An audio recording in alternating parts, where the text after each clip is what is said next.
வணக்கம். நான் உங்க முத்துக்குமாரி. நம்ம சேனலை நீங்க இப்போ தான் ஃபர்ஸ்ட் டைம் பார்க்குறீங்க அப்படின்னா, சப்ஸ்கிரைப் பண்ணிக்கோங்க.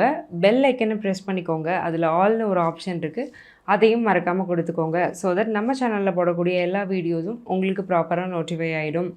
இந்த வீடியோல நம்ம என்ன பார்க்க போறோம் அப்படின்னா, அக்டோபர் 2024க்கான மாத ராசி பலன். வருட கிரகங்களான குரு, சனி, ராகு, கேதுவெல்லாம் அதே இடத்துல தான் இருக்கிறாங்க. மாதக்கோள்களான சூரியன், புதன், சுக்கிரன், செவ்வாய், சந்திரன் எல்லா கிரகங்களுமே டிரான்சிட் ஆயிருக்கு. ஸோ இந்த டிரான்சிட் அப்படிங்கிறது என்ன மாதிரியான சேஞ்சஸ் கொடுக்க போகுது அப்படிங்கிறது தான் பார்க்க போகிறோம். கன்னியில் இருந்த சூரியன் அக்டோபர் 17ஆம் தேதியிலிருந்து துலாமுக்கும், கன்னியில் இருந்த புதன் அக்டோபர் 10ஆம் தேதியிலிருந்து துலாமுக்கும், துலாமில் இருந்த சுக்கிரன் அக்டோபர் 13ஆம் தேதியிலிருந்து விருச்சிகத்துக்கும், மிதுனத்தில் இருந்த செவ்வாய் அக்டோபர் 20க்கு மேலே கடகத்தில் நீசமாகிறாரு. சந்திரன் அக்டோபர் 17ஆம் தேதியிலிருந்து பௌர்ணமி அமைப்பில் வராரு. இந்த கிரகங்கள் எல்லாம் இதோடைய மாற்றங்கள் எல்லாம் நிறைய உளவியல் மாற்றங்கள், வாழ்வியல் மாற்றங்கள், மன ரீதியான மாற்றங்களை ஒவ்வொரு ராசிக்கும் கொடுக்க இருக்குது. அதை தான் நம்ம இந்த வீடியோவில் பார்த்துட்ருக்கோம். அந்த வரிசையில் இப்போ நம்ம பார்க்க போகிற ராசி மீன ராசி. காலபுருஷனுக்கு 12வது ராசி, குருவுடைய இன்னொரு புனிதமான வீடு, புண்ணியமான ஒரு ராசி மீன ராசி. ராசிநாதன் குரு, சாதுவான கிரகம், மெடிடேஷன் பிளானட், சுபர், மேக்னெட்டிக் ஃபீல்டு அதிகமாக உள்ள ஒரு கிரகம் சயின்டிஃபிக்காக சொல்லணுன்னா. அப்பேற்பட்ட குருவுடைய வீடான இந்த மீன வீட்டுக்கு இந்த கிரக அமைப்புகள் என்னென்ன பலன்களை செய்ய போகுது அப்படிங்கிறத தான் நம்ம பார்க்க போகிறோம். ஃபர்ஸ்ட் ஆஃப் ஆல் தொழிலில் உள்ளவங்களுக்கு இப்போ எப்படி இருக்குது அப்படிங்கிறத பார்ப்போம். பிளானிங் அப்படிங்கிறது ரொம்ப நிறையா இருக்கும். தொழிலில் நீங்கள் கான்சன்ட்ரேட் பண்ணுறதை விட தொழிலை எப்படி விரிவுபடுத்தலாம், வேறு தொழில் பண்ணலாமா, இல்லை பணத்தை பெருக்கணுமே, செகண்ட் இன்கம் வேணுமே, மைண்டு யோசிச்சுக்கிட்டே இருக்குது ரெஸ்ட்லெஸ்ஸாக. காரணம், ராசியில் உள்ள ராகு வேகமாக முன்னேறணும் அப்படின்னு நினைக்கக்கூடிய ஒரு கிரகம் ராகு. ஒரு அதிகமான ஒரு ஆசை, ஒரு ஷார்ட் பீரியடில் ஒரு கோலை அச்சீவ் பண்ண வைக்கிறது ராகு. அப்போ அந்த ராகு தான் இப்போ ஆக்டிவேட் ஆகிருக்கிறாரு. அப்போ அந்த ராகு ராசியில் இருக்கும்போது நிறைய யோசிச்சுட்டே இருப்போம். இது பண்ணலாமா, அதை பண்ணலாமா, அதை பண்ணலாமா, இதை பண்ணலாமான்னு. தொழிலையும் கொஞ்சம் கான்சன்ட்ரேட் பண்ணுங்கள். அதாவது கிட்டத்தட்ட ஒரு 9 hours 10 hours ஒர்க் டைம் இருக்குது அப்படின்னா அதில் 4 hours 5 hours யோசனையிலே போயிடுது. அப்போ இருக்கிற தொழிலை என்ஹான்ஸ் பண்ணுறதை நம்ம விட்டுறோம். புது தொழிலை பற்றி யோசிச்சு அது ஒன்றில் மட்டும் கவனத்தை செலுத்துங்க.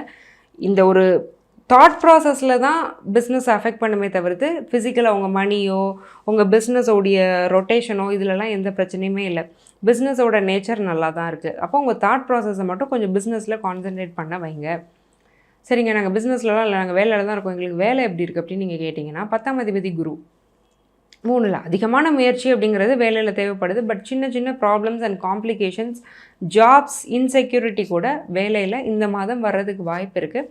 என்ன காரணம் அப்படின்னா, 8ஆம் அதிபதியான சுக்கிரன் 9ல் உட்கார்றது நல்லது. பட் குருவும் சுக்கிரனும் சமசப்தமமாக பார்த்துக்கிறாங்க. குரு கரியர் பிளானட் இருக்கிறது 3ஆம் இடத்துல. அப்போ நீங்கள் என்ன முயற்சி, இவ்வளோ நாள் நான் அப்போ பண்ணதெல்லாம் வேஸ்ட்டா, எனக்கு என்ன நேம் இந்த ஆஃபீஸில் கிடச்சிருக்கு, என்ன அங்கீகாரம் எனக்கு கிடச்சிருக்கு அப்படின்னு யோசிக்க வைக்கும் இந்த காம்பினேஷன். இது எப்போனா அக்டோபர் 13க்கு மேலே, அது வரைக்கும் பிரச்சனை இல்லை. அப்போ அதுக்கடுத்து வரக்கூடிய சூழ்நிலைகள் இப்படி இருக்க போதுன்னு நான் சொல்லிட்டேன். அதை சமாளிக்கிறதுக்கு நீங்கள் ரெடியாக இருந்துக்கோங்க. வேலையெல்லாம் போயிடாது, பட் சின்ன சின்ன காம்ப்ளிகேஷன்ஸ் வரும் வேலைக்குள்ளே. வேலை போகாது. இன்ஃபேக்ட் நீங்கள் வேலையை விடவும் செய்யாதீங்க. ஜாப் ஸ்ட்ரெஸ் எதுவும் இருக்குன்னு இப்போதைக்கு குவிட் பண்ணுறதை நான் ரெக்கமெண்ட் பண்ண மாட்டேன். ஃபோர்த் கமிங் மந்த்ஸில் கரியர் செட்டில் ஆகிடும். அதில் எந்த டவுட்டுமே இல்லை. சரி, ஓகேங்க. எங்களுக்கு திருமண வாழ்க்கை அப்படிங்கிறது எப்படி இருக்குது? இல்லை கேது, ஒய்ஃப் இருந்தாலும் ஹஸ்பண்ட் இருந்தாலும் வேலைப்பளு காரணமாக ஒரு டிட்டாச்மெண்ட் அப்படிங்கிறது இருக்குது. பட் நல்ல வேலை கேதுக்கு குரு பார்வை இருக்கிறது ஒரு பெரிய ப்ளஸ் பாயிண்ட். பிடித்த பையனையோ பிடித்த பெண்ணையோ மனம் முடிச்சு வாழ்கிறதுக்கான யோகம் அப்படிங்கிறது இது கொடுக்குது. சைல்டு பர்த் எப்படி இருக்குது? செவ்வாய் நீசம். அக்டோபர் 20க்கு மேலே பாசிபிலிட்டி கம்மி. 3 வாரம் சான்சஸ் அதிகம். சரி, ஓகே. எங்களுக்கு வளர்ந்த குழந்தைகள் இருக்காங்க. அவங்களுக்கு நாங்கள் கல்யாணம்லாம் பண்ணி வைக்கணும்னு ஆசைப்பட்றோம். நாங்கள் ஒரு எல்டர்ஸ், சீனியர்ஸ் மீனராசியில் நாங்கள் இருக்கோம். எங்கள் பசங்க எப்படி இருப்பாங்க, அவங்க வேலை வாய்ப்பு எப்படி இருக்கும், அவங்க திருமணம் எப்படி இருக்கும் அப்படின்னு பார்த்தீங்கன்னா, 5ஆம் அதிபதியான சந்திரன். அப்போது செகண்ட் ஆஃப் அக்டோபர் நல்லாயிருக்கும். அக்டோபர் 17க்கு மேலே பிள்ளைங்க நல்லா இருப்பாங்க. அலையன்ஸ் ஃபிக்ஸ் ஆகும். எல்லா விஷயங்களுமே நடக்கும். கணவன் மனைவிக்குள்ளே ஒரு சின்ன உட்கட்சி பூசல் மாதிரி சின்ன சின்ன வெளியில் சொல்ல முடியாத ஹிடன் மிஸ் அண்டர்ஸ்டாண்டிங் அப்படிங்கிறது வர்றதுக்கான வாய்ப்பு இருக்குது. அட் எனி காஸ்ட் எல்டர்ஸை மேரேஜ் லைஃப்குள்ளே இன்வால்வ் ஆக விடாதீங்க. அந்த ஒன்றை நீங்கள் பண்ணாலே போதும். சரி, ஓகேங்க. இதெல்லாம் ஓகே. நாங்கள் ப்ராப்பர்ட்டி அப்படிங்கிறத வாங்கலாமா? 4ஆம் அதிபதி புதன் என்ன சொல்கிறாரு அப்படின்னு பார்த்தீங்கன்னா, புதன் சூரியனோட சேர்ந்து நல்லா தான் இருக்கிறாரு. ப்ராப்பர்ட்டி வாங்கலாம். அதில் எந்த தப்பும் இல்லை, எந்த ஒரு காம்ப்ளிகேஷன்ஸும் இல்லை. இது ரொம்ப லக்கை பூம் பண்ணி, அதாவது ஒரு 10 லட்ச ரூபா இடம் உங்களுக்கு 8 லட்சத்துக்கே கிடைக்கும் அப்படிலாம் இல்லை. 10 லட்ச ரூபா இடம் 10 லட்சத்துக்கு கிடைக்கும். கரெக்டான ரேட் கொடுத்து வாங்குறதுனா வாங்கிக்கலாம். அந்த சொத்தின் மூலமாக ஃப்யூச்சரில் லாபம் இருக்குது, நிச்சயமாக இருக்குது. வாங்கக்கூடிய சொத்து யோகமான சொத்தாக தான் இருக்கும். ஏன்னா புதனுக்கு வீடு கொடுத்த சுக்கிரன் நல்லா தான் இருக்கிறாரு. புதன் வந்து சுக்கிரனுக்கு ரொம்ப பிடிச்ச கிரகமும் கூட. அதில் வந்து எந்த பிரச்சனையுமே இல்லை. சரி, நாங்கள்லாம் எஜுகேஷனல் கம்யூனிட்டி, நாங்கள் ஸ்கூல் போகிறோம், காலேஜ் போகிறோம், காம்படிட்டிவ் எக்ஸாமினேஷன்ஸ்க்கு படிச்சுட்ருக்கோம், எங்கள் ஸ்டடீஸ்லாம் எப்படி இருக்குது அப்படின்னு கேட்டிங்கன்னா நல்லா இருக்கிறாரு. புதனை பற்றி பிரச்சனை இல்லை, அறிவு வளரும். மக்கப் பண்ணவங்க கூட கொஞ்சம் பைஹார்ட் பண்ணுறதெல்லாம் விட்டுட்டு கான்செப்ட் என்னன்னு புரிய ஆரம்பிப்பீங்க. UPSC, state public service commission, SSC, staff selection commission, bank எக்ஸாம்ஸ்லாம் எழுதுகிறவங்க எல்லாத்துக்குமே நல்லாயிருக்கும். நிறைய பேர் ப்ரிலிம்ஸ் கிளியர் பண்ணிட்டு மெயின்ஸுக்கு வெயிட் பண்ணிருந்தீங்கன்னா செகண்ட் ஃபேஸுமே நீங்கள் கிளியர் பண்ணுறதுக்கான வாய்ப்பு அப்படிங்கிறது ரொம்ப ஸ்ட்ராங்காக இருக்குது. ஏன்னா 6th ஹவுசஸ் பேசிக்கலி வின்னிங்.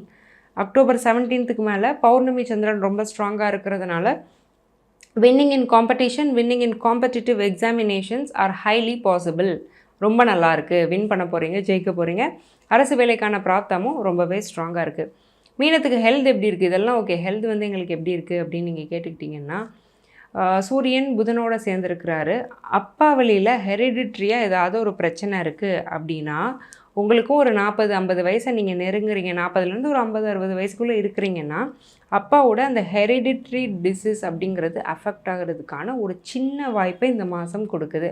அப்படியே ஆகிடும்னு இல்லை, ஜாதக கன்சல்டேஷன் ஒன்று எடுத்துக்கோங்க. ஏதாவது ஒரு உடல்நிலையில் ஒரு மாற்றம் தெரியுதுன்னா இனிஷியல் ஸ்டேஜஸ்லேயே டாக்டரை பார்த்துக்கோங்க, சரி பண்ணிக்கோங்க. லைஃப் த்ரெட்டனிங்லாம் இங்கே ஒன்றுமே கிடையாது.